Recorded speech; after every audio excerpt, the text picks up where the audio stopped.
कड़ी चौल है, राजमा, जलेबी, खीर, ice cream, mango drink, बादाम ड्रिंक। ये संगत पिछले साल नालों काफ़ी है डबल हैगी आ। जिद्दां पिछले साल 10,000 सी, इस वार मेरा 15 ਤੋਂ 20,000 हैगी संगत।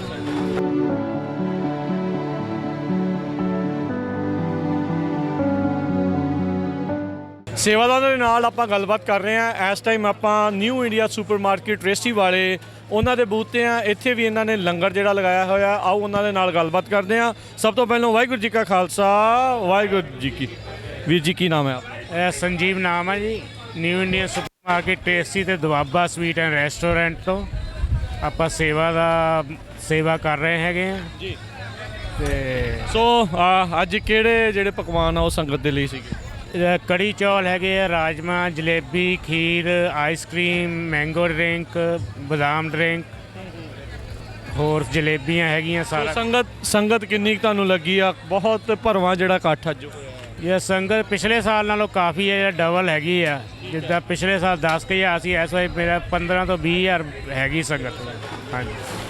सो तैयारियां पूरियां सीगियां, पूरी उम्मीद सीगी इदां ही जिहड़ा होऊगी रौनक? हाँ जी, हाँ जी, पूरी तैयारी सीगी। पूरी उम्मीदां सीगियां कि संगत ਵੱਧ ਤੋਂ ਵੱਧ ਆਊਗੀ ਇਸ ਵਾਰੀ। ਠੀਕ ਹੈ। ਤੇ ਉਹ ਆਈ ਹੈਗੀ ਹੈ ਸਾਰੀ ਸੰਗਤ। ਠੀਕ ਹੈ। ਸੋ ਕੱਲ ਦੇ ਲੱਗੇ ਹੋਏ ਆ ਤੁਸੀਂ, ਅੱਜ ਸਵੇਰ ਦੇ ਲੱਗੇ ਹੋਏ ਆ? ਆਪਾਂ ਅੱਜ ਸਵੇਰ ਤੋਂ ਹੀ ਲੱਗੇ ਹੋਏ ਆ। ਠੀਕ ਹੈ ਜੀ।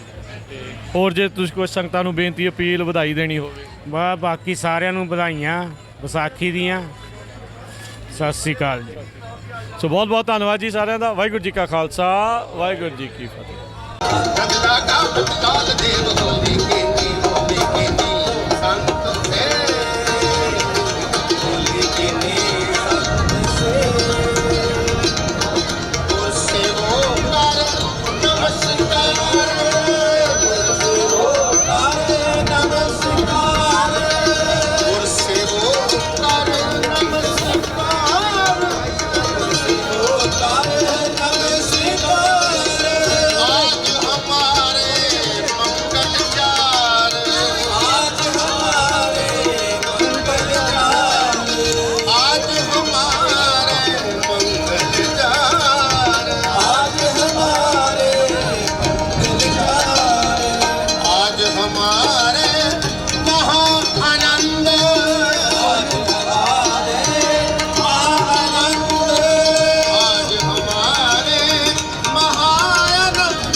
बेटे